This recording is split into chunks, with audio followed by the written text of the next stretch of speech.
Notre Henri Jo interplanétaire fait une entrée magistrale, comme d'habitude, sur le plateau. Henri Jo, est-ce que vous pouvez venir en train souvent? Comment? Est-ce que vous pouvez venir en train? Ici, là? Ah, mais oui, ici, là, ça fait quoi? Bonsoir la famille. Bonsoir. Bonsoir. Bonsoir. Bonsoir. Très bien. Ça va bien. OK.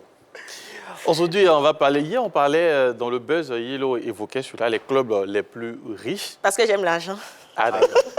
Aujourd'hui, on va continuer de parler d'argent. Sauf que cette fois-ci, le buzz vous propose de voir les clubs les plus endettés au monde. Puis que les banques ne prêtent que à ceux qui ont les moyens de rembourser. Donc, on est un petit peu dans le même schéma. Oui, mais c'est à ça qu'on assiste avec les différents clubs. Hier, United faisait partie des clubs les plus riches. Aujourd'hui, United fait encore partie des clubs les plus endettés. Eh oui. Donc, vous avez quoi? Les investissements. D'abord, construction, parce que là, regardez, Bernabeu est en rénovation du côté du Real. Et donc, il faut de l'argent pour le faire. Ensuite, vous avez les transferts des joueurs, les achats des joueurs.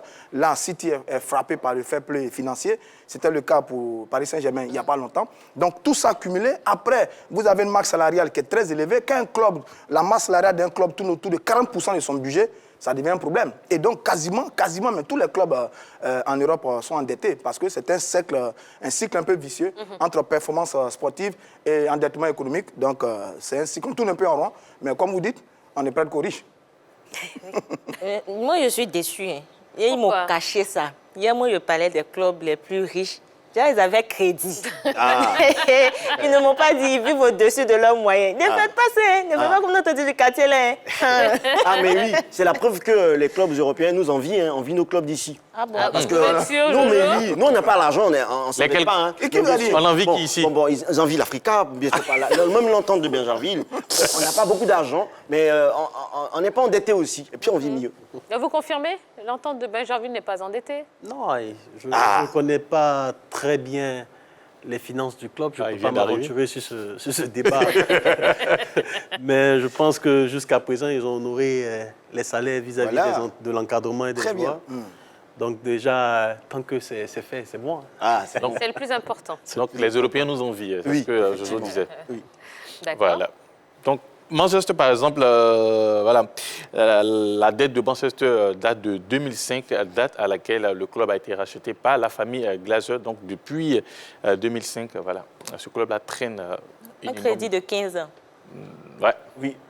Après, c'est l'héritage. Quand on doit quelque chose à la banque, là, ils sont dans nos téléphones. On n'est pas solvable. Attendez. On n'est pas crédible, en fait. Parce que ce qu'il faut comprendre. Et tiens, paradoxalement à ça, c'est que Manchester aussi a le plus gros revenu à la fin de la saison par rapport aux autres clubs. Voilà, c'est vrai, ils doivent, mais bon, à la fin, ils font le plus gros chiffre d'affaires aussi. mais ils ne remboursent pas. Ah, mais c'est comme ça. Écoutez. Non, je dis, c'est un cercle, en fait. Bon, je dis, on n'est pas économiste, mais c'est un cercle. Performance sportive, performance économique. Plus vous gagnez sur le terrain, plus vous gagnez de l'argent. Et quand vous gagnez beaucoup d'argent, vous investissez à nouveau pour pouvoir gagner encore avec les joueurs. Et après de ce moment, les charges montent. Et quand les charges montent, oui, il y a ce déséquilibre-là. C'est pour ça que d'ailleurs, le fair play financier existe pour contrôler un peu les dépenses des clubs. Ça existe pour mettre un peu d'ordre. Mais je dis, ça tourne comme ça, mais à la vérité, c'est des clubs qui ont de l'argent, qui sont capables de payer les dettes. Seulement que, comme toutes les dettes, elles sont échelonnées sur une période, donc progressivement on paye. Mais c'est des clubs qui gagnent beaucoup d'argent. C'est exactement ça. C'est un cycle un peu compliqué. Un peu, voilà. à leur rythme. C'est comme ça que c'est. Voilà. C'était nous, là. On n'en bouge pas. Mais Tia, nos clubs ici disent qu'ils ont des problèmes. Mais pourquoi ils ne vont pas prendre crédit aussi à la banque? On ne fait pas confiance. Parce qu'ils ne sont pas solvables. Voilà, ils ne sont pas solvables, en fait. Ben, ils vont être solvables après. D'accord, très bien. Autre chose à nous dire, Henri Jo? Oh, bien sûr, la FIMADA, est-ce que vous connaissez la FIMADA? Oui et non. FIMADA.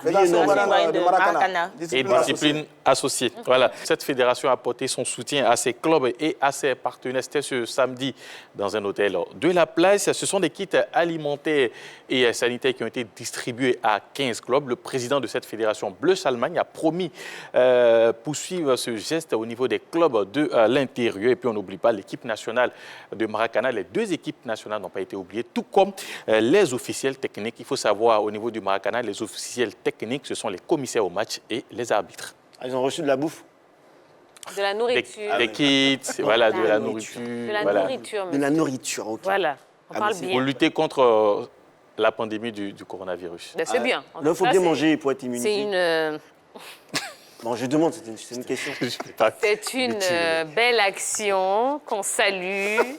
Voilà, tout à fait. Coach Oussidrel Attendez, est excusez-moi. charmé par Jojo. Merci. J'ai demandé s'il fallait bien Voilà. manger pour Jojo. être immunisé contre le Jojo, Bon, merci ok. beaucoup. Ok. Il pouvait avoir Non, même c'est une belle un action. rouge, c'était mieux.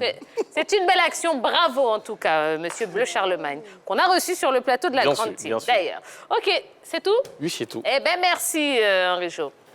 Alors, coach Oussou, bon, on peut le dire comme ça, vous n'êtes pas très d'accord avec le bureau actuel de l'association des entraîneurs, dirigé par Kaye Oulaï, qu'on a reçu également sur le plateau. Qu'est-ce que vous reprochez à ce bureau, honnêtement?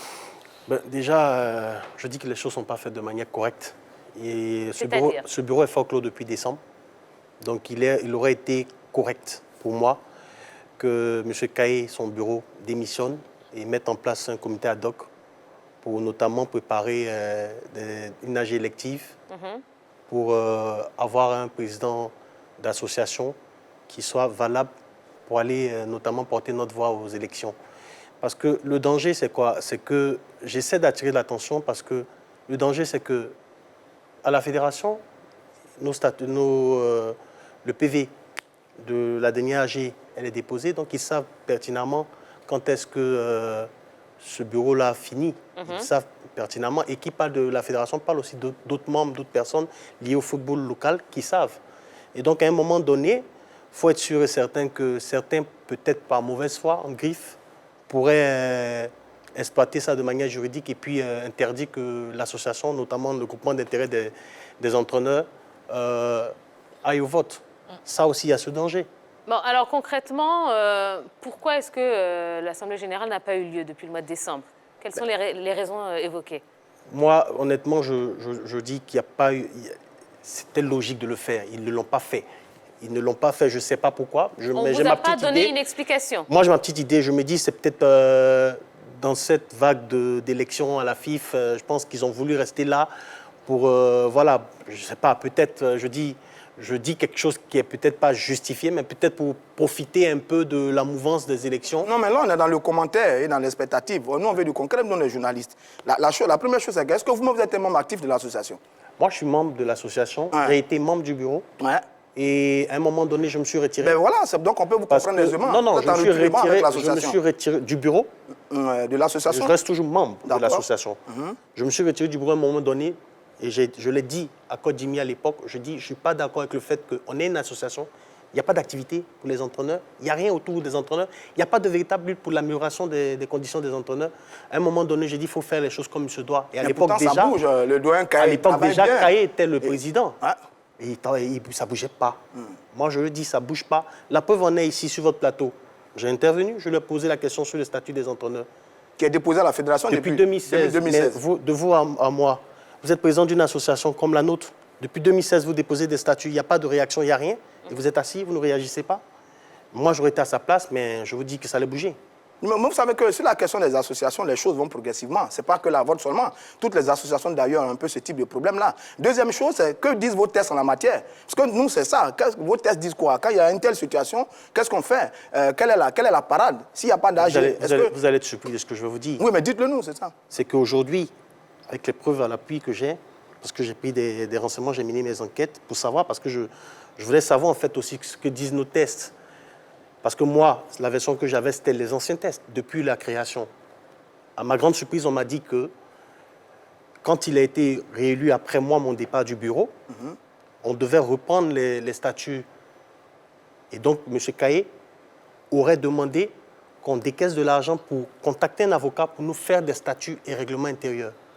Mais quand je me renseigne, on me dit que ces fameux statuts et règlements intérieurs qui devaient être faits ont disparu. Donc, du coup, ils sont en train maintenant de repenser encore à faire un statut règlement intérieur que j'ai en ma possession, parce que j'ai pu l'avoir. Et pourquoi jusqu'à présent, ce n'est pas sorti en AG? Quand je pose la question, on me dit parce qu'entre eux, membres du bureau, déjà, il y a des mésententes sur des articles. Donc, je me dis que déjà, avec tout ce cafouillage, je pense que M. Kaye, à un moment donné, doit comprendre qu'on a besoin d'avancer. Et donc, il faudrait faire les choses comme il se doit. Là, en ce moment, il faudrait que, humblement, il sache qu'il n'a pas été à la hauteur pendant un moment. Et aujourd'hui, nous, jeunes générations qui arrivons, on a envie que les choses bougent. Parce que ça fait des années que nous, entraîneurs, j'ai envie de dire, on est la quatrième roue du carrosse. On souffre. Et à un moment donné, on est des cadres. Les entraîneurs, c'est des cadres. L'entraîneur, il conçoit. L'entraîneur, c'est beaucoup de choses. Il est important, il est important. Il est très important. Et aujourd'hui, quand on voit comment les entraîneurs sont traités en Côte d'Ivoire, je pense qu'à un moment donné, il faut bien se lever pour faire cette bataille, pour que l'entraîneur soit remis à sa place. Et avec le président Kaye, je pense qu'on n'a pas réussi ce combat. Et donc, pour moi, je suis clair, il faut passer. Ce n'est pas l'avis de beaucoup. Hein. On a reçu Niakala Assé qui, ici aussi, encensait un peu le président Kaye, qui disait qu'il y avait du travail qui était fait depuis des années. Les statuts ont changé un peu. Les diplômes qui se passaient en 8 ans, aujourd'hui, on les a à 4 ans, que progressivement, il y a une amélioration. Donc, on se rend bien compte qu'à bon niveau, je vous pose une question. Vous ne parlez pas tous le même langage là-bas. Je vous pose une question. Vous savez aujourd'hui à combien est payé les licences A en Côte d'Ivoire, la licence ACAF? Est-ce que vous avez une idée? J'ai vu entendre 400 000. Vous avez cru entendre, ce qui n'est pas logique. Normalement, il devait avoir un statut des entraîneurs, où on sait le minima, où tout le monde, toute la convention des métiers de football sait que l'entraîneur, licence A, licence ACAF, qui est notamment titulaire d'une équipe première, voilà son minima. Notamment, c'est comme ça que les choses doivent se faire. C'est pas, j'ai cru entendre 400 000, vous allez entendre de l'autre côté 200 000 aussi, pourquoi pas? Mais, monsieur Oussou, à qui profiterait le fait qu'il n'y ait pas de statut? Ah, mais au président de club. Au président de club, parce que moi je le dis, et ce n'est pas leur faute. Mettez-vous à leur place. On joue avec le système. Tant que ça nous arrange, on le fait. Moi, je n'accuse pas les présidents de club. C'est pour ça que je dis que c'est nous, entraîneurs, qui devons faire notre bataille. Personne d'autre viendra la faire pour nous. Ce n'est pas la fédération aussi. Ça, je suis désolé, j'ai entendu des entraîneurs dire la fédération. J'ai dit non, le bouc émissaire parfait, la fédération. Moi, pour moi, ça ne m'impressionne pas ça. Pour moi, je dis, la fédération elle-même aujourd'hui, elle est otage des présidents de club. Parce que c'est eux qui votent le président. Donc, il faut aller comme il se doit, faire les choses comme il se doit. On fait notre propre bataille, notre propre quête. Et ensuite, après, je pense qu'on a plein d'âmes pour pouvoir se faire entendre. J'ai parlé il y a de cela des années. Depuis 2007, j'attire l'attention des entraîneurs à la création d'un syndicat pour véritablement permettre que nos droits soient respectés, mais autant aussi les entraîneurs doivent savoir qu'autant on a des droits, on a des devoirs. Absolument, absolument. Allez, on va marquer une toute petite pause. On va souffler un petit peu, on va se laver les mains, on va mettre du gel hydroalcoolique, pourquoi pas. Et on va se retrouver dans quelques minutes pour le débat et on va parler de l'importance d'un banc de touche. Oui, des remplaçants aujourd'hui.